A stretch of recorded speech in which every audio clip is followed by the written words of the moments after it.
Colleagues, let me call this meeting to order. Hope everyone had a good constituency week. And let me start, as we always do, by acknowledging that we are on the unceded territory of the Algonquin Anishinaabe Nation. And welcome to meeting number 26 of the House of Commons Standing Committee on Natural Resources.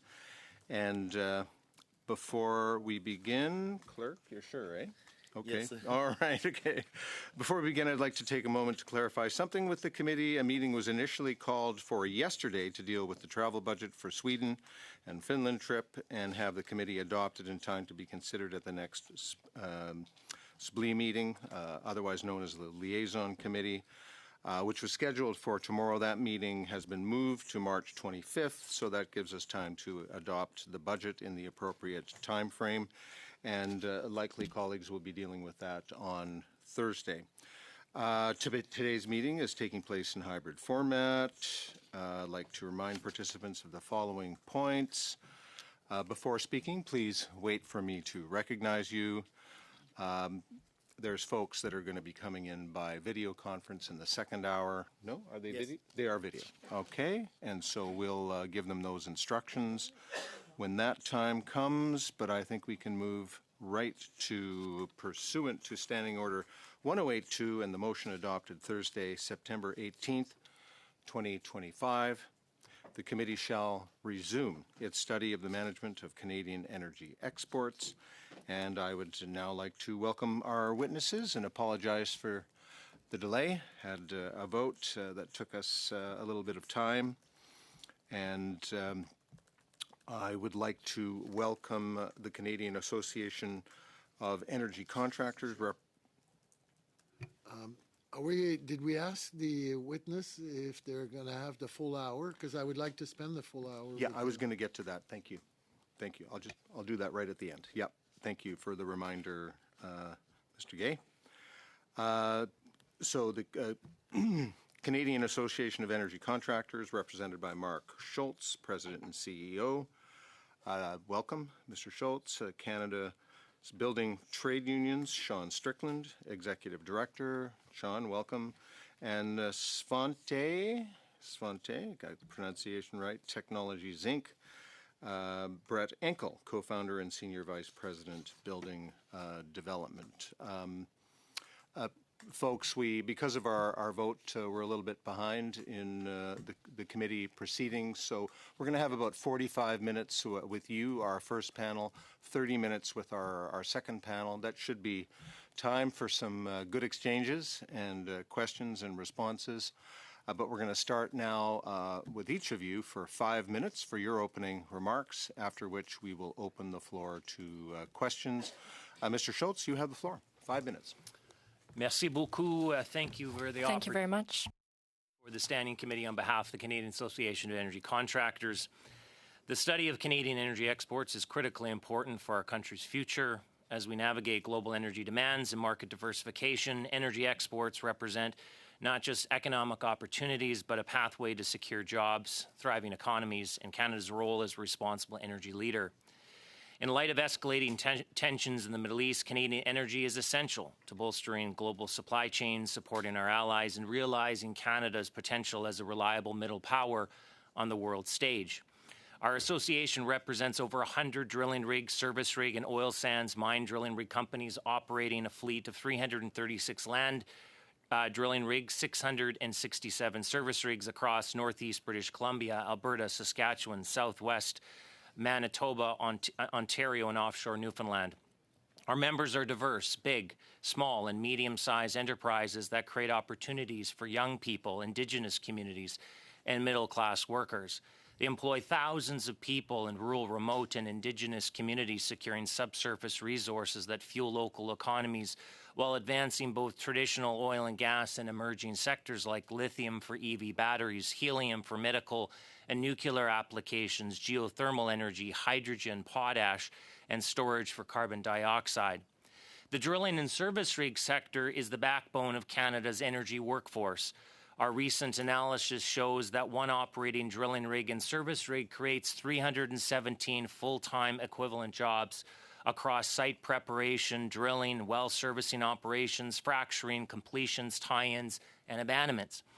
In 2026, we estimate that over 85,000 jobs will be created nationwide. Excusez. Yeah, Mr. Simard. Réduire le débit parce qu'il y a un... Excuse me, it's quite fast. There's an interpreter that has to go that fast. Maybe just slow it down a wee bit for the sake of our interpreters. Interpreters? Okay. And copy? Okay.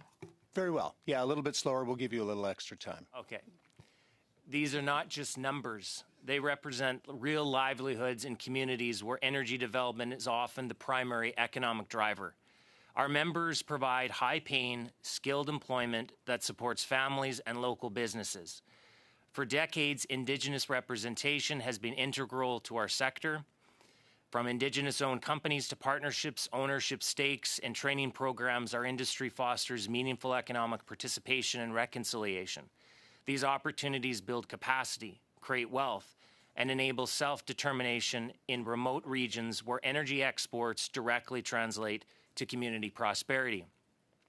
But these benefits hinge on market access and competitive public policy. Without reliable export infrastructure such as pipelines and LNG facilities, our sector faces volatility. Competitive policies that accelerate critical projects, such as those under the Building Canada Act, are essential to diversifying markets, attract investment, and boost drilling and service rig activity. Positive steps include the recent agreement to advance Newfoundland and Labrador's Bay du Nord offshore project and federal funding for E3 Lithium's Clearwater project in Alberta, both of which will create thousands of jobs and generate billions in economic wealth. However, barriers persist. For instance, helium development could be unlocked by extending standard depreciation treatment and flow-through shares to this critical mineral, aligning it with policies for other resources. Removing obstacles like the proposed oil and gas emissions cap, ensuring a globally competitive industrial carbon pricing model, and sensible methane emission regulations would provide stability, preventing investment flight to less responsible jurisdictions. Streamlining regulations and harmonizing interprovincial rules such as transportation and tax policies would enhance workforce mobility, enabling our agile business model to thrive across borders. Incentivizing innovation is equally vital. Our sector has pioneered technologies like highline power, battery storage, and alternative fuels, reducing GHG emissions by up to 85 to 95%. But exclusions from clean technology and investment tax credits, simply because our equipment serves both traditional and emerging resources, undermine this progress. By supporting a full-spectrum energy economy, we can ensure sustainable jobs that transition seamlessly from oil and gas to critical minerals and clean energy. To close, CAOEC urges this committee to recognize the vital role of energy exports in sustaining jobs and communities. By building infrastructure and having competitive policies, we will secure economic growth, energy security, and a bright future for all Canadians. Thank you, and I look forward to the questions. Thank you, Mr. Schultz. And we're going to go on to Mr. Strickland for 5 minutes. Mr. Strickland. Thank you, Mr. Chairman, honourable members. Thank you for the opportunity to share our perspective regarding the committee's important study of Canada's energy exports. My name is Sean Strickland. I'm the Executive Director of Canada's Building Trades Unions. I'm here to speak on behalf of our 500,000 unionized skilled tradespeople from coast to coast who work in more than 60 different trades and occupations. In 2024, Canada exported $208 billion worth of energy, close to 1/3 of the nation's total goods exports. 89% of those energy exports went to the United States. The Government of Canada has made it part of its core mission to diversify our markets, including our energy markets. It is a priority that we, at Canada's Building Trades Unions, share wholeheartedly. The members of this committee understand very well that to achieve this goal, we urgently require new major energy infrastructure projects. pipelines, LNG facilities, ports, and mines, to name a few. Such projects take time to build, and up until recently in Canada, too much time was wasted to assess those initiatives before construction could begin. The TMX expansion is a case in point. It took 4 years to build, but 10 years to approve. This is why CBTU supported the Bill C5, which introduced the Major Projects Office and a new impact assessment regime for projects of national interest. Now that these tools are in place, Canada must get moving for real. We need governments and stakeholders to proceed. Rigorously? Yes, because we have to protect the environment and consider the concerns of affected communities, including building partnerships with Indigenous nations, but also expeditiously, so that final investment decisions are made and shovels are in the ground as soon as possible. These projects are needed for our nation's prosperity, as they provide generational opportunities for thousands of skilled workers and apprentices. As an example, at peak for LNG Canada Phase 1, there were more than 9,400 highly skilled Canadians working in Kitimat.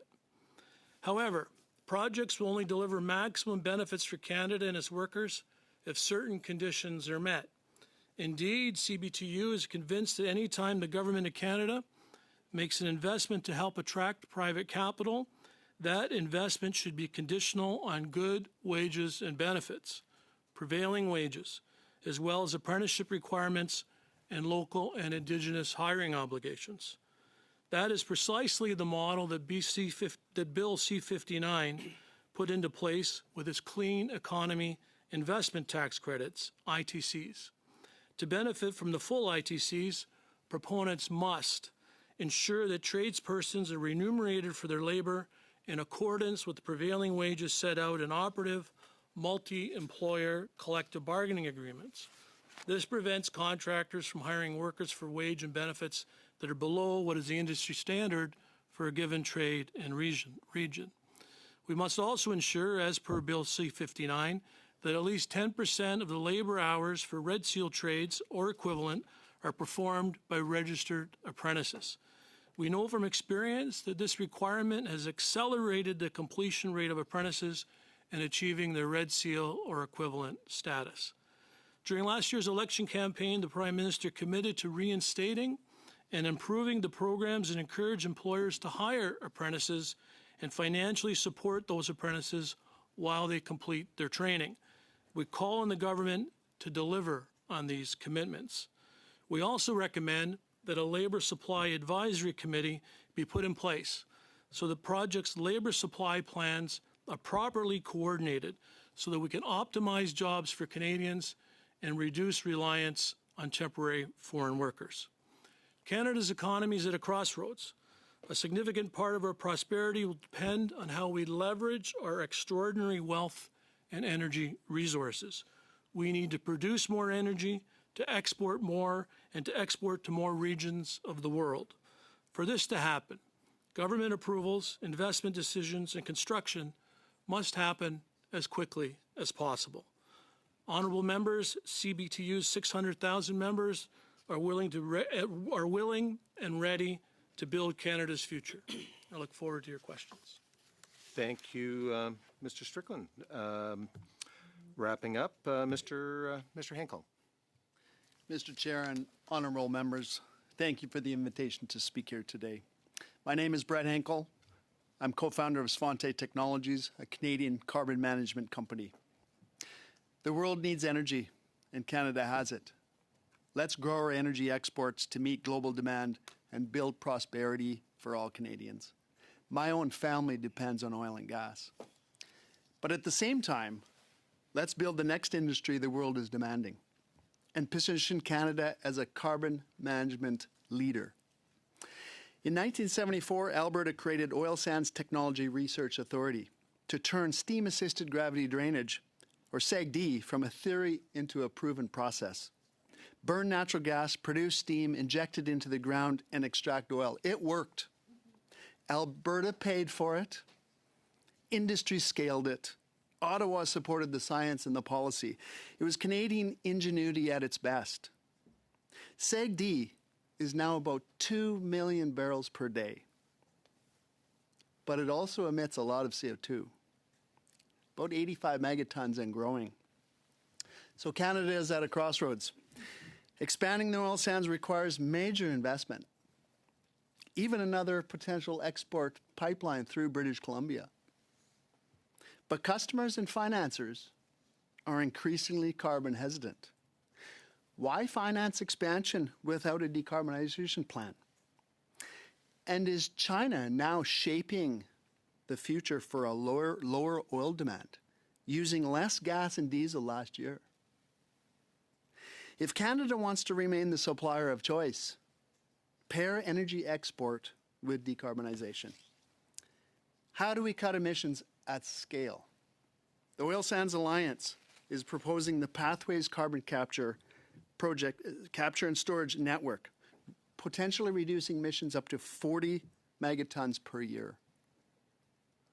Natural gas combined cycle power, combined with carbon capture and storage, can provide a reliable baseload power needed to support renewables. Canada is also well positioned for bioenergy with carbon capture and storage, with our large pulp and paper sector and abundant biomass. And direct air capture, removing CO2 directly from the atmosphere, is an emerging global market. Companies like Microsoft are already purchasing negative emissions credits for BECCS and DACS projects. And of course, renewables and electrification are making remarkable progress. Why is this a Canadian opportunity? We have the technical expertise. We have world-class storage.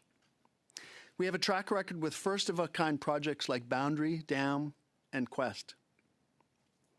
And Canada is already a leader. Carbon Engineering, a Canadian direct air capture company, sold for $1.5 billion. Svante, the company I co-founded, we have raised over $800 million.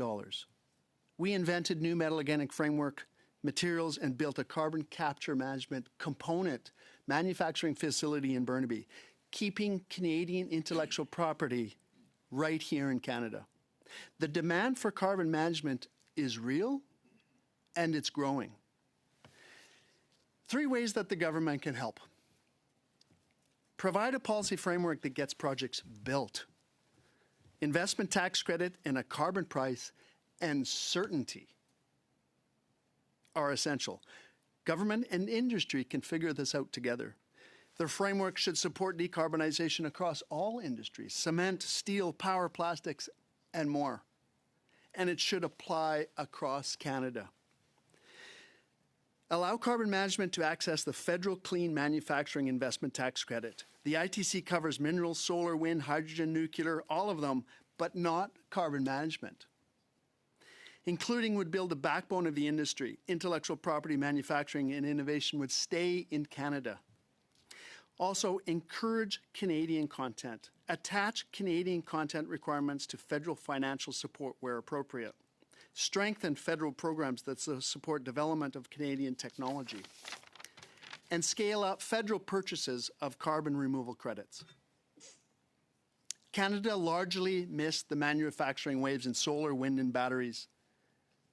But carbon management is still early enough for Canada to not only participate, but to lead. We can grow jobs in both the energy export industry and the carbon management industry at the same time. Thank you. I look forward to your questions. Well, thank you to you all, and we're going to go to questions. But just before I do, I want to welcome Mr. Bélanger and Mr. Stevenson to the committee. It's a great committee. We get along for the most part, and I think you'll know me well enough to know that can't be true.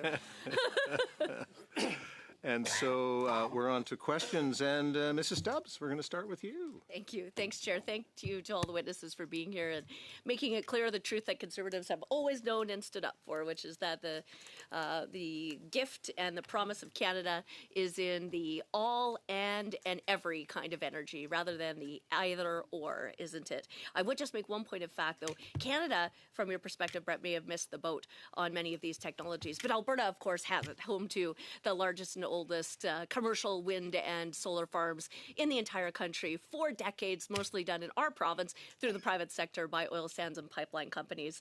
Mark, my question for you, and I do again want to thank you all for talking about the full spectrum of energy and the importance in creating jobs and its community contributions. The Canadian Energy Contractors says Bill C-5 is a, quote, first step, which is, of course, why you all know that Conservatives helped improve and pass it last year. But that, quote, broader reforms, as you touched on, to the regulatory and policy environment are essential for investor confidence and obviously to unlock the full potential of Canada's conventional oil and gas. The oil sands get a lot of news. They get a lot of noise because that is what puts Canada on the map in terms of global reserves. But I wonder, Mark, from your perspective and for your members, who are mostly individuals, small and medium-sized companies, homegrown Canadian companies owned and built by them, and many, many Indigenous entrepreneurs like those I represent in Lakeland, would you outline the top priority laws and regs that must be repealed or fixed to address what you have all said needs to be done urgently? And also, I might note that the Liberals have given us a hand in that by listing them in the back of C-5, because that's why they brought in that bill, to work around those very laws themselves that Conservatives say they ought to fix fast. Yeah, great. Well, thanks again for the opportunity to be here. Look, I would say I think the government has introduced a number of key pieces of legislation that I think deal with, in the short term, some of the great challenges we face as a country. When we look around the world, we see the immense geopolitical tensions. We saw the invasion of Ukraine. We have people in our own country dealing with affordability crises. We have, a bountiful resource here in Canada that the world desperately needs. And, we've spent, I think, the last 10 years of a lost opportunity, a lost decade for Canada. And I think the legislation that has been introduced recently, I think, is a step forward in the right direction. I think it addresses some of the major challenges in the short term in terms of building infrastructure in this project. And let's be frank. I mean, at the end of the day, without infrastructure, without port access, without pipelines, Canada can't get its products to market. So at the end of the day, I think long term, we need to start looking at creating the framework, creating the regulatory framework that allows capital to come back into Canada so that we can show the world that we can get stuff done and we can get things built.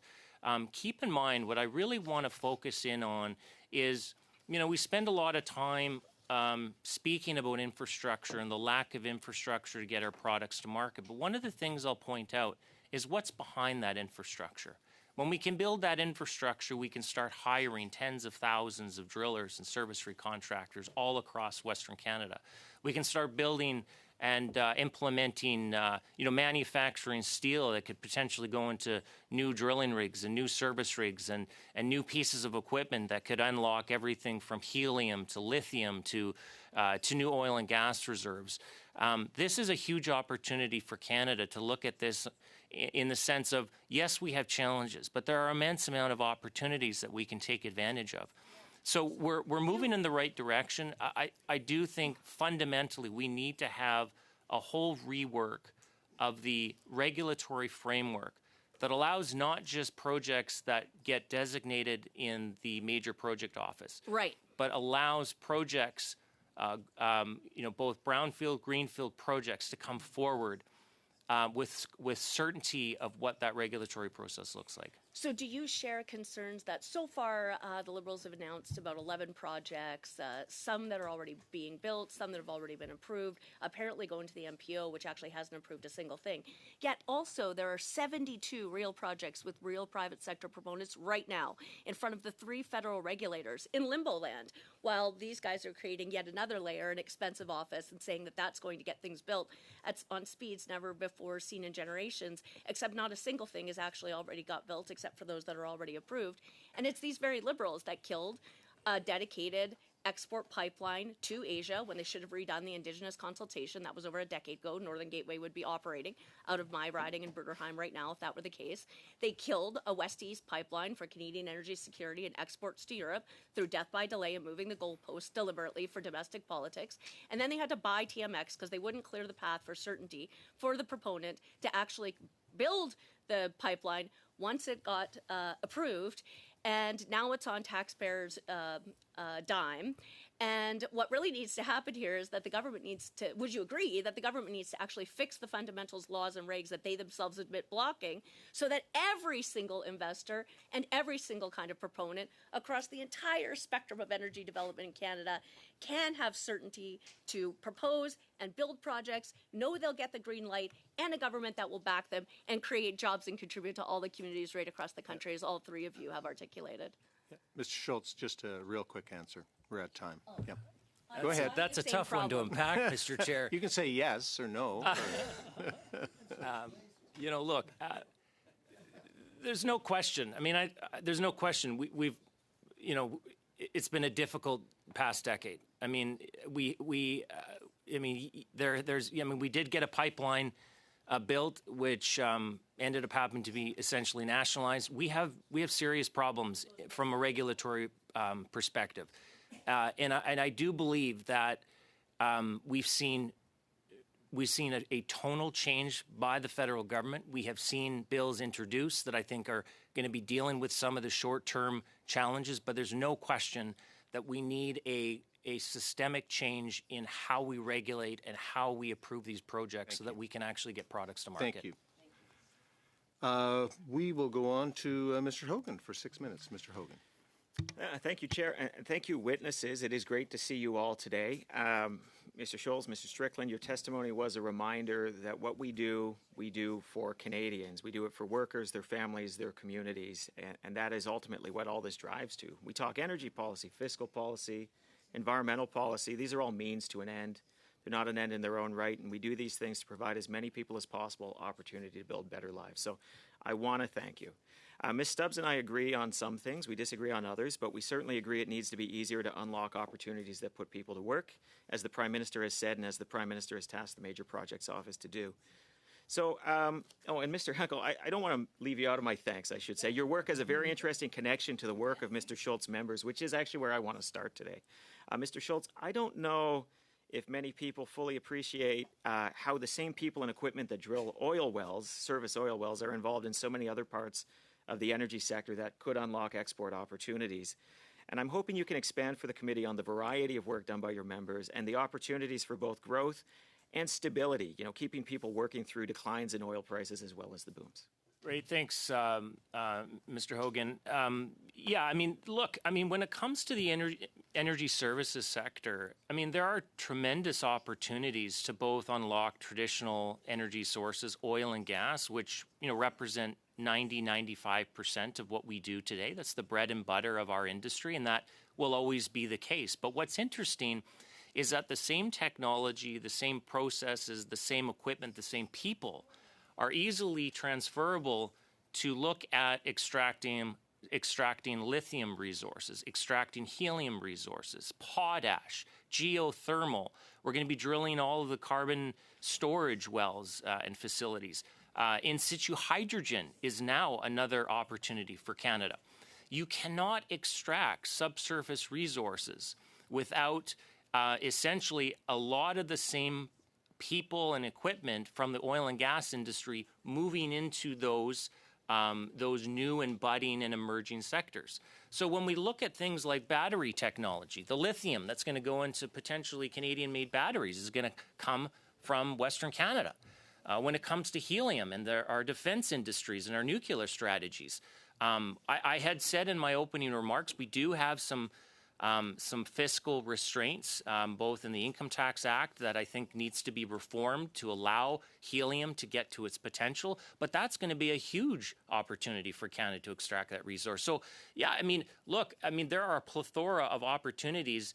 I mean, at the end of the day, we as energy service companies are part of both the clean and conventional energy superpower potential, and we look forward to working with the government in collaboration to actually deliver.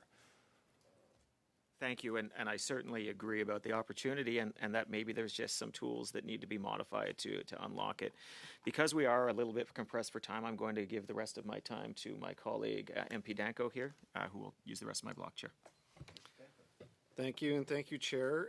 My question is for Mr. Strickland. You started your comments by talking about how, as representing the building trades, you support diversification of Canada's energy exports, reducing that reliance on U.S. markets, which is certainly a big focus of the government. And then you talked about leveraging public investment in energy infrastructure when we're leveraging private capital to make sure that that includes local Indigenous hiring. You talked about the need for fair wage policies. I was wondering if you could expand on that and also how we can include Buy Canadian policies when it comes to developing Canada's energy exports. Well, thank you very much. I think let's start with the second part in terms of Buy Canadian. It's got to come through procurement. And I think there's a similarity between Buy Canadian requirements through procurement. Like I referenced TMX pipeline, for example.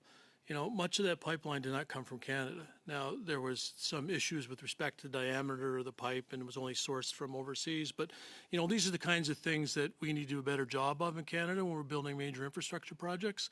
You know, Bay du Nord, good news from Bay du Nord, but all the top sides are going to be built overseas. So the fact that we had a floating dock out of that's good.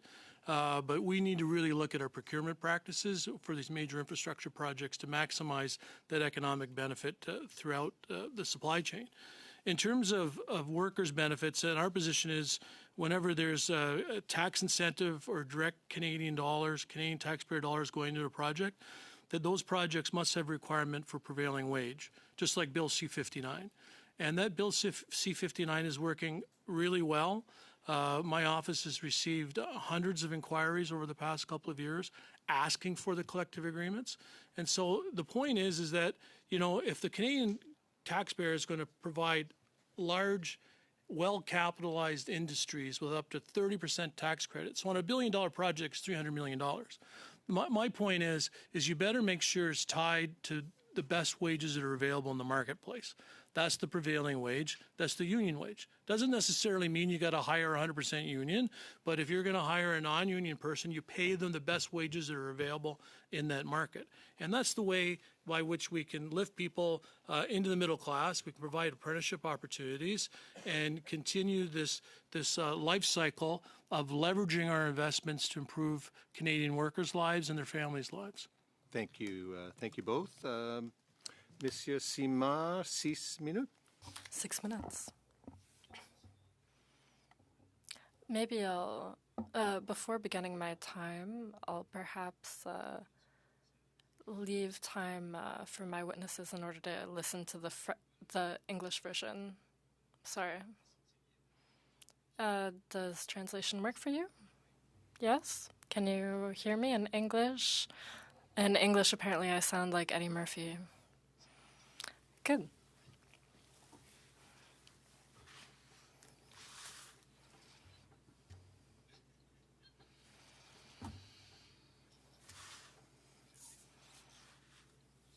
Before asking you a question, Mr. Henkel, Mr. Schultz and Mr. Strickland, maybe I'll explain a worry to you, a worry I have. I'd like you to speak to that. Mr. Strickland is not ready. Is it working now? 1, 2, testing. Oh, it's not working.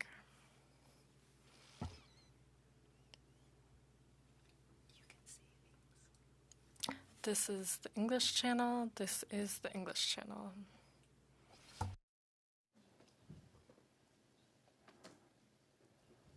1, 2, 3, test. 1, 2, 3, testing. 1, 2, 3, testing. Yes, it works. Fantastic. Well, welcome. Now, Mr. Schultz and Mr. Strickland, I'll share an issue that I see here, and I don't want to be in bad faith, not at all.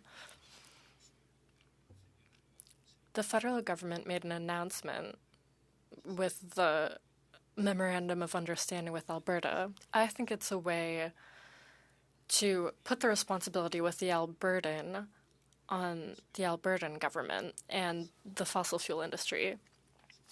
There are few big companies that are ready to raise their hand and volunteer to build big infrastructure. Some people say, oh, there's too much red tape. But even if the government was ready to give them some leeway, as with C5, my impression is that the cost of building that infrastructure means it's hard to make a profit on them.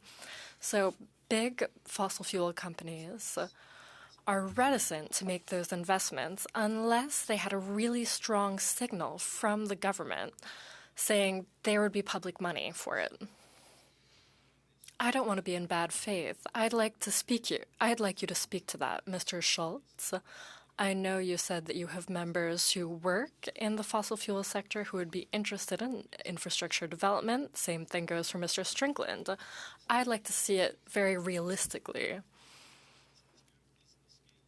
Is there a business case to build fossil fuel infrastructure without public money? And the signal that I'm seeing from big business is that they don't seem to believe in that.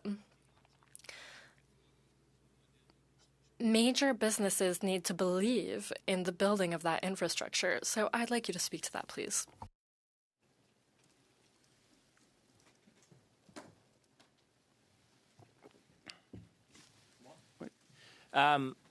So first of all, let me qualify.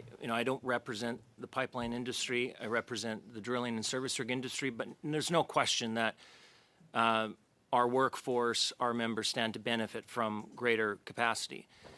What I would say is this: I think that the challenge that Canada has, particularly with the West Coast pipeline, is that Canada does not have a very good track record of a private company being able to get through the regulatory process and being able to satisfy the risk profile, the huge risk profile that Canada, I think, has created in giving companies the certainty that if they get the regulatory green light, that they can actually get a product to the finish line. And so for Canada, even though we have made good progress on things like Bill C5, we're starting to take a deep dive in how we set up a good regulatory system for future projects. A company needs to have the assurance that they can get to the finish line. And right now, it's a big question mark for a lot of proponents. So there is a tremendous amount of risk. I think that there is still an opportunity. I think there is a business case for a new pipeline. I think the biggest issue, I think, for Canada is the strategic importance of optionality for our products outside of the United States. That's a national interest concern. And a lot of that is it's difficult to put that into a business case. That's a Canadian government strategic approach, not necessarily a business case. But I would say that history has dictated to proponents that we have not done a very good job of signaling to the investment community, to project proponents, that you can actually get infrastructure built in this country. We have to fix that. Sure. Thank you, Mr. Samar. I would answer that in two ways, because you're seeming to imply through your question about nationalization of a pipeline rather than private sector, and we have that already with TMX. So I think that there's two directions, and like Mark, I don't speak on behalf of the pipeline industry, the oil and gas industry. I speak on behalf of our members and jobs. But these infrastructure investments create jobs, so we are very much aware of what's happening in this industry. And so TMX, for example, it can be expanded and increase capacity to send oil down to Burnaby. It also could be expanded to send a new pipeline to Churchill, Manitoba. and Hudson Bay and have a new terminal in Hudson Bay, a new oil and or gas terminal. So there's a pipeline the Canadian government already owns. In terms of a pipeline in the MOU to the West Coast, as you very well know, Monsieur, that we live in a federation. And in order to get big things built in Canada, you need to have the provinces on side. So you need it for regulatory approval, you need social license, you need to work with the provinces to get these big projects through the approval process. And so that's why it's critically important to have these MOUs. I also see that different provinces are creating MOUs for more infrastructure projects across their provincial boundaries. I think as it relates to a new pipeline to the West Coast, we have to decarbonize our traditional production of oil from the oil sands. Pathways, the Oil Sands Alliance has talked about that. And in order to do that, thank you. We're end of time, Monsieur Simard, and I know we're a little crunched for time today. So, folks, we're going on to our second round. Mrs. Cronus, welcome to this exciting committee that you are now part of. And we're going to go on to our second round. Mr. Rowe, Mr. Gay, we're going to have to cut you back to 3 minutes each. And Monsieur Simard, 2 minutes. Rationing time. So, but I know your remarks are high quality and very, very to the point, Mr. Rowe. So.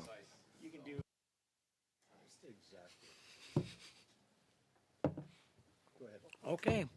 Well, my first question, thank you very much, Mr. Strickland, for talking about the Beta Nord project. My father actually is a part of a union, the Carpenters Union in Newfoundland, Local 579, and that announcement was big. I mean, the provincial government, the PC government, was able to strike a deal with Equinor and BP to build this project.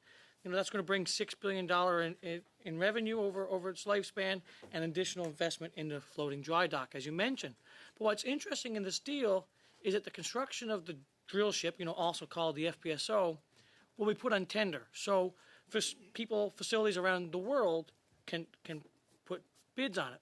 But the Cowhead facility in Marystown, Newfoundland, they have built topsides to these FPSOs in the past. They have built topsides to oil rigs. That site had over 700 union members, high-paying jobs on its last project. I want to see that Cowhead facility used for this construction. But how can they compete with international markets with the heavy tax burden that we have in Canada? And one time there was the Atlantic Investment Tax Credit, and it's up to 10% on equipment and capital for fishing, farming, logging, manufacturing, processing, prescribed new energy generation. But at one point, that tax credit was applied to offshore oil and gas, but now it doesn't. And I'm just curious, do you think that reinstalling that tax credit could increase competitiveness and incentivize these companies to employ the hundreds of unionized workers, create high-paying jobs in Newfoundland and Labrador and Atlantic Canada? Well, I'm sorry, I don't know enough about the Atlantic tax credit. I remember it being in place a number of years ago, and what kind of results it delivered, I'm not 100% sure. But, if it is modeled after Bill C-59 and the investment tax credits, I think there's room in the Canadian economy and in government policy to provide tax credits to promote industry as long as it's tied to good-paying jobs and apprenticeship opportunities. And with Beta Nord, I know Trades NL and my colleagues there, I've been speaking with them this past week, they're quite pleased with the deal. Now, is it a perfect deal? No. Like, where do you get perfection in this world? I don't know. It's very difficult to achieve that kind of 100% benefit in that kind of deal when you're working with these large projects. But it is much improved over what was originally proposed, where a lot of that work, we weren't going to see any of that work in Canada. So the provincial government, Trades NL, did a really good job in getting much of that work back as much as they possibly could. And so I see as well is not just Newfoundland's going to be affected. Like, do you think the increased amount of high-paying union jobs in the rest of Canada and Atlantic Canada, by using Canadian steel, Canadian manufacturing, and Canadian transportation, would not just impact Newfoundland but the rest of Canada? Oh, absolutely. And also, when you look at Bay du Nord and that FPSO, it's basically a big ship that sucks oil out of the bottom of the ocean. Like, that is delivering tremendous economic opportunity to Canada, to the government of Newfoundland in terms of royalties. There's ongoing maintenance jobs. I mean, the knock-on effect from that kind of project is quite substantial. Thank you so much. Mr. Gay, 3 Thank you, Mr. minutes. Chair, and thank you to all three witnesses. Really appreciate the content of your discussion. And by the way, one of the things I appreciate the most is seeing in all three why we aspire to be an energy superpower in both clean and conventional energy. So all three of you have touched on the fact that there is opportunity for Canada in both clean and conventional energy. Mr. Henkel, would you talk about the economic opportunity inside the country, and if you have a little bit of time, exporting that carbon capture represents? Because this is a new area, so I really would like to understand from you how that can help Canada internally and exporting. Sure. I'll start with carbon management. It can and is going to be a very large industry in the future. There's some studies out there that are saying carbon management can be as big as the oil and gas industry in the future. There's a lot of carbon to deal with. Canada has the opportunity here to actually build projects in Canada, prove the technologies, create jobs while we're doing it, because we have the expertise here to do it. Like a gentleman over here was saying, the skill sets of our oil and gas and our energy industry are the same skill sets that we need for decarbonization. We can do it here. We have the geology. We can prove it here. And then the world is demanding carbon management. Europe is, when you talk to Europeans, it's on the tip of their tongue. They're talking about carbon management on a daily basis. Asia is now going the path of carbon management. Japan, Singapore, Korea are leading the way on carbon management in Asia.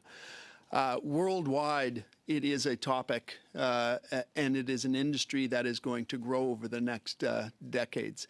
And Canada can be a leader in this space, and we can create high-paying jobs while we're doing it. 30 seconds. Do we actually, for this industry to expand, do we need industrial carbon pricing to have some level of certainty? Absolutely, I believe so. We need industrial carbon pricing. Certainty is the key, right? It has to be. Let's start with something. Let's be certain about it. Let's send the signals to industry, and then industry will move. The worst case is where it's unknown. It's just talked about, and there's no certainty. Well, then nobody can move, right? So that's what we need. Thank you both. And finally, for this round, Monsieur Simard, 2 minutes. Merci. Thank you. I'd like to get back to the question, Mr. Henkel. There's something that seems to be poorly understood. That is between the industry and those who would like to develop carbon capture and storage. Without a price on carbon, carbon capture and storage cannot be put in place. And those in the industry do not seem to want a price on carbon. It seems like a bit of a quandary. So why should we invest so much money in decarbonizing oil if there are no incentives to do so? And I'm in good faith as I say this. Sometimes it seems to those on the outside that it's a bit of a pinch. There are some people will say that it's greenwashing without a real desire to decarbonize. Do you agree with the price on carbon? First question. Yes, I agree with the price on carbon. I do believe that industry wants to decarbonize and a price on carbon because the energy industry needs investment. It needs a global investment. And the global money is increasingly carbon hesitant. It wants to see that there is a decarbonization plan for investing in oil and gas and energy. So that's why industry here in Canada wants this in place. They want, in general, a carbon price so they can move forward and show the rest of the world that we're expanding energy exports, but we're also putting a plan in place for decarbonization. Does that make sense? That makes sense, and thank you all. Thank you to our witnesses for their presentations and for the great dialogue that we've had over the last 45 minutes. We packed a lot in there, and we're grateful for your presence. Colleagues, we are going to take a 5-minute recess, and then we will be back with our second panel.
Welcome back, colleagues. We're going to resume our meeting, and I'd like to welcome our witness this afternoon, Victoria Pruden, President of the Métis National Council.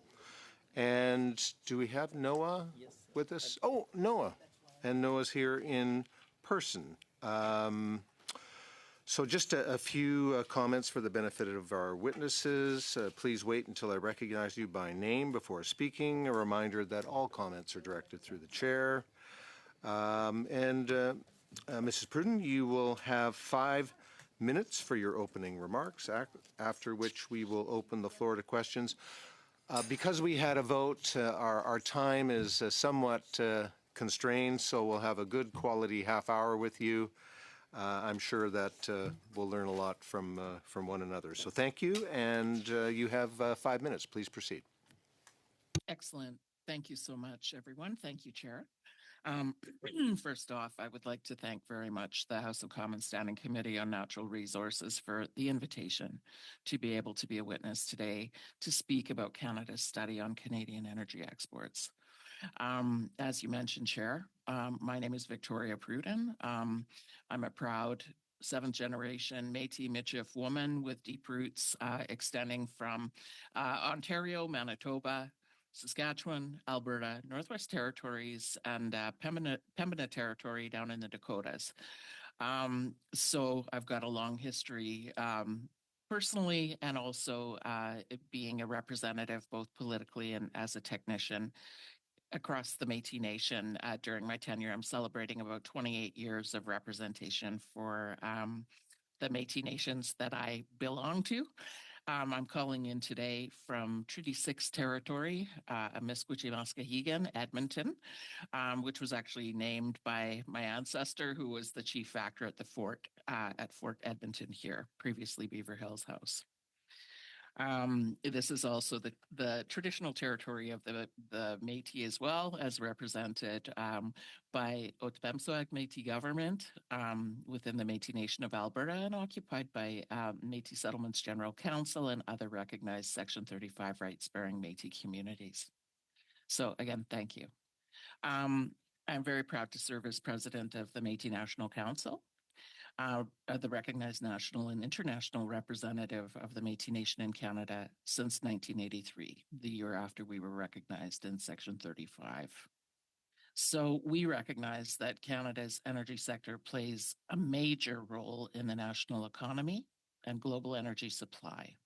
We also recognize that the majority of energy exports from Canada currently go to the United States, and that the current geopolitical uncertainty underscores the importance of diversifying our partnerships. Many of the energy exports take place across the Métis historic homeland, which extends across the prairies and contiguous parts of Ontario, British Columbia, and the Northwest Territories. As a result, the Métis Nation has a direct interest in discussions regarding Canada's energy exports, related infrastructure development, and the economic and environmental impacts of these activities. It's very important that any study undertaken by this committee must recognize that Métis workers, businesses, and communities are already deeply entwined in Canada's energy system. Many of our Métis citizens work across the energy sector in both renewable and non-renewable industries, including, of course, oil and gas, clean energy projects, and they contribute as skilled tradespeople supporting energy supply chains across this country. Our most recent study on the status of the Métis economy shows that the Métis economy is integral to Canada's economy. The Métis economy produced $21.0 billion in GDP in 2015. And Métis businesses generated approximately $25.4 billion in revenue in 2020. And those were the most recent statistics that we were able to glean in this report. Additionally, Métis citizens show high labor force participation, with Métis citizens recording an employment rate of about 61% in 2021 and an unemployment rate of 11.4%. These figures demonstrate that both significant contributions are there. However, were also vulnerable to gaps in economic participation. Métis governments themselves are increasingly participating in energy development through partnerships, procurement opportunities, and project ownership across the country.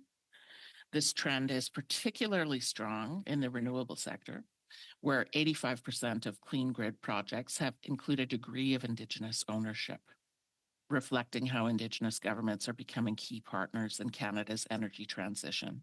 And I was listening in earlier, we know what a priority it is. I want to talk about a strong example of renewable energy. Here in Alberta, where I'm calling in from today, the Otipemisiwak Métis government has a Métis Crossing solar project, which is called Soleil Présent. It's a 4.86 megawatt community generation solar installation that will be the largest northern grid connected solar project of its size in Alberta, demonstrating a very positive case study about how Métis-led projects can contribute directly to Canada's clean energy future, as well as local economic development. And for those of you who have ever been there, you know that it supplies energy not only to the amazing infrastructure at Métis Crossing, it also supplies energy power to the local community of Smoky Lake municipality. So it's just an excellent example of renewable energy that can be Métis-led and contribute greatly. So in order to access opportunities like this, many Métis governments rely on mechanisms such as the Indigenous Loan Guarantee Program to facilitate capital investment and supporting Métis as full partners in energy infrastructure. However, it's critical to include distinctions-based funding to support equitable access to energy infrastructure projects. And this was one of the priorities definitely underlined in the What We Heard report when Métis leaders met with Prime Minister Mark Carney and several cabinet ministers last year. Indigenous participation is too often collapsed into a single category. Disaggregated data including Métis-specific labor and business metrics. It's essential to understand who benefits from energy exports and where these gaps still remain. We encourage that the study must center its understanding of the special nature of the Indigenous-Crown relationship, and reminding all of us, as we know, that Canada has a constitutional obligation under Section 35 to act in a manner consistent with the honour of the Crown, with respect to their duty to consult and, where appropriate, accommodating Indigenous peoples before, during, and after development. Separately but related is the Section 5 United Nations Declaration on the Rights of Indigenous People, which states that Canada must take all measures necessary in consultation and cooperation with Indigenous peoples to ensure that the laws of Canada are consistent with the United Nations Declaration on the Rights of Indigenous People. As such, the duty to consult and Section 5 consultation and cooperation commitments embedded in UNDAP must guide this study and its recommendations. So, just coming to the end of my opening remarks here, ensuring fair participation is an important part of advancing, of course, economic reconciliation with Indigenous peoples. Therefore, we encourage the committee to examine examples across Canada where proper consultation and Indigenous equity participation have occurred very successfully, as well as where Indigenous communities were not meaningfully included. This will help provide a balanced and holistic understanding of how Canada's energy export systems interact with Indigenous rights, interests, and economic participation. In closing, I just want to bring to the committee's attention that large extractive projects and the transient, what used to be referred as man camp workforce that they bring, always heighten risks of sexual and gender-based violence against Indigenous women, girls, 2S LGBTQI plus people, and vulnerable men, as documented by the National Inquiry and reaffirmed by Parliament's Status of Women Committee. We had a wonderful presentation a few weeks ago at the Federal Provincial Territorial Table on MMIWG2S+, where we saw a very positive example in British Columbia, where there was a partnership between First Nations and private industry in terms of really successfully enhancing safety in the community. So in response to calls for justice 13.1 to 13.5, we urge governments and industry to embed gender-based socioeconomic impact assessments, safety plans, and concrete mitigation at every stage of project planning, approval, and monitoring. This is critical when we seek to understand the role of extractive industries and Indigenous peoples. And again, there are some very positive examples out there about how industry has partnered with Indigenous communities to really make that happen. So in closing, I really look forward to your questions, and thank you again for this opportunity to join you virtually today. Well, thank you so much for your testimony this morning. Colleagues, as you know, we're a little tight for time this morning, so I'm recommending we do just a first round with 5 minutes each, and that'll get us out of here around 1:15. So with that, Mrs. Stubbs, you're first up. Thank you, Chair. Thank you for your powerful presence and words here, and also for highlighting the Métis crossing in my riding in Lakeland and the project that's going on there. I certainly am proud to represent the 4 Métis settlements in Lakeland, as well as the Métis people who are members of the Métis Nation of Alberta, right across the region that I come from. So your testimony, of course, struck near and dear to my heart. Of course, all those Métis communities are, as you thoroughly outlined, involved in one way or another in energy development in my backyard and all throughout Lakeland. You noticed and you noted, and I have some questions for you about this, that in 2016 it was affirmed that Métis and Inuit people have Section 35 rights, and of course that corresponds to the federal Crown's irrefutable duty to consult. And I just want to note that during the debates on C-69, Conservatives supported the Liberals' claim that they were going to deliver capacity funding for full participation in the regulatory process for Indigenous people in Canada. I would like to know, if you could, since through all of those years, since all of that time, has that capacity funding flowed to communities on the ground? Has it made a difference? And also, in terms of the development of C5, of course, also extremely important. You know, the Prime Minister says that Indigenous people are at the core of Bill C5. I raised many concerns relating to Indigenous consultation and the Crown's delivery of their duty during the debates on that. Has that been your experience? So maybe you could touch on those two things, since they are interrelated, I think. Absolutely. Thank you so much, Vice Chair, for your comments and your questions. And we were affirmed, our Section 35 rights were affirmed in 1982 in the Constitution, and in 2016, of course, we're celebrating 10 years since the Daniels decision, which affirmed the federal fiduciary responsibility for programs and services and investment in support of Métis people. And that must flow through Métis governments. Unfortunately, we haven't seen as much concrete action and investments to Métis governments as we would have liked. It absolutely needs action. And while there has been some progress made, we haven't seen renewed capital investments for Métis capital corporations.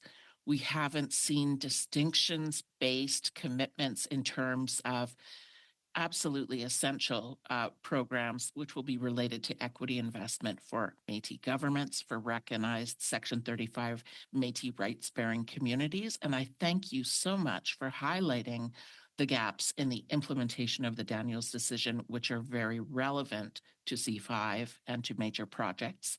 Thank you so much, Vice Chair. Have I adequately answered? There's a priority there that needs to be explored, and we certainly appreciate your in-depth understanding and how we may work together to ensure that that happens. The time is now. We can't be left behind. I agree entirely, and thank you for this affirmation. It is why I fought so hard during the debates on C-69 and on C-5 to ensure that the Crown had a plan to fulfill its duty to consult. Because, of course, the only way to get to yes on major projects in a way that all Canadians now want more than ever is absolutely to get there in a good way through a two-way dynamic with decision makers at the table, rights respected, and the federal crown actually delivering on its irrefutable duty.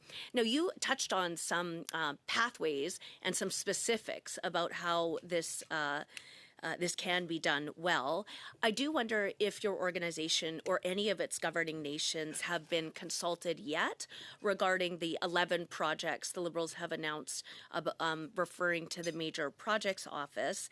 And also, if you do want to expand on any of those other specific pathways and comment more on the way in which the federal government can live up to its own promises and its own words that it has made to Indigenous people and Canadians in every single corner of the country. We have about 30 seconds, Ms. Pruden. Okay, thank you so much. Thank you again, Vice Chair, for your in-depth understanding.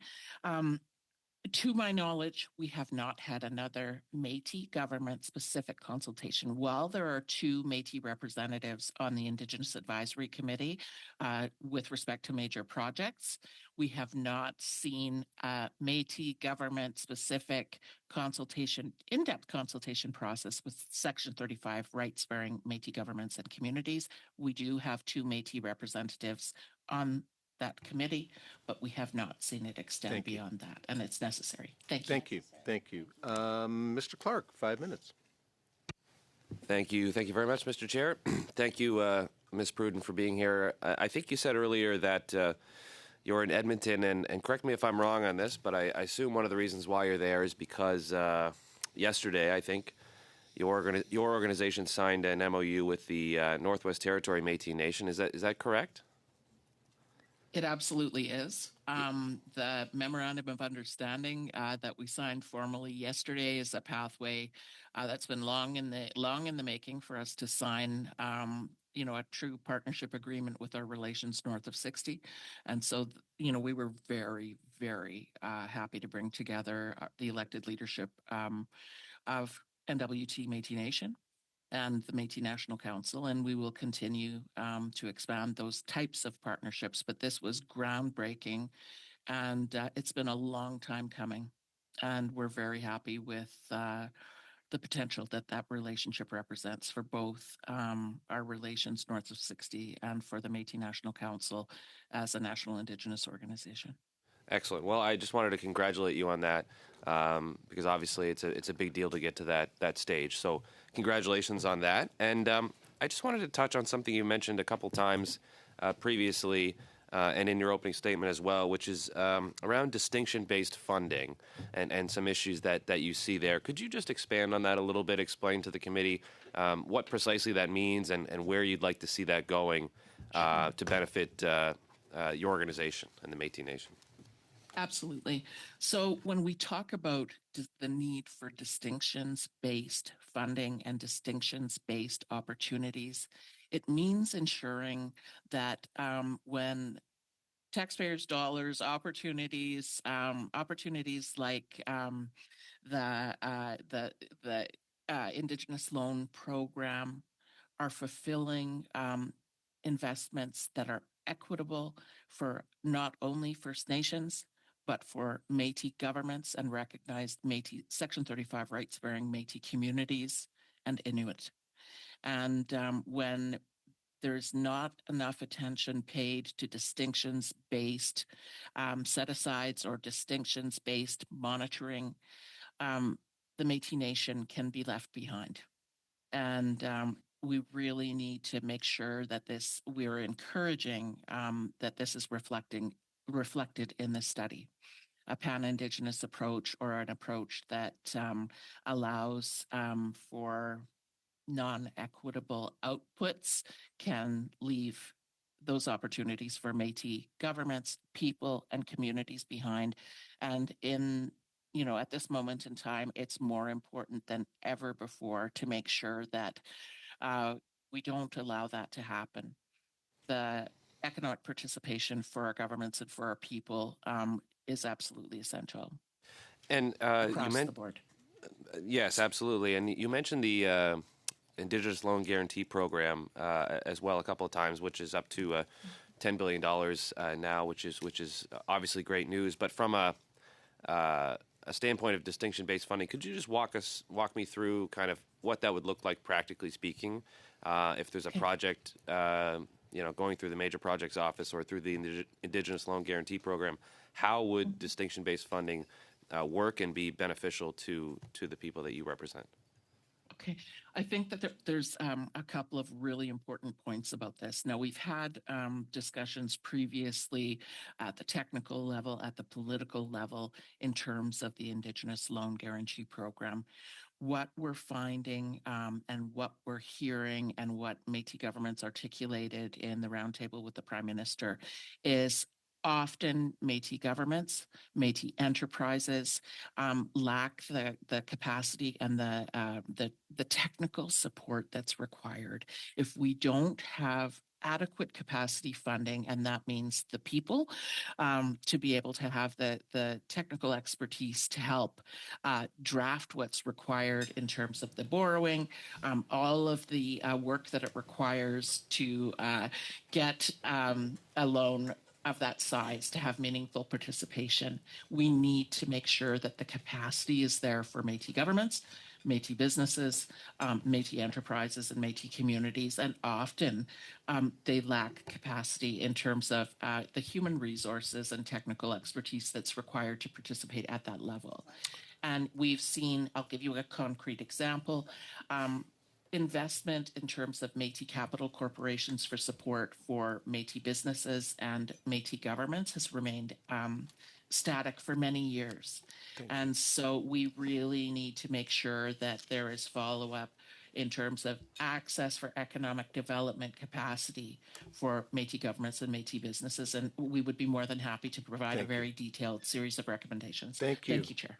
Yes, and thank you both. Finalement, Monsieur Simard, 5 minutes. And finally, Mr. Samar, for 5 minutes. I'd like to make sure that I can be heard. Does translation work? Is translation working? And welcome to Viviane. Okay, excellent.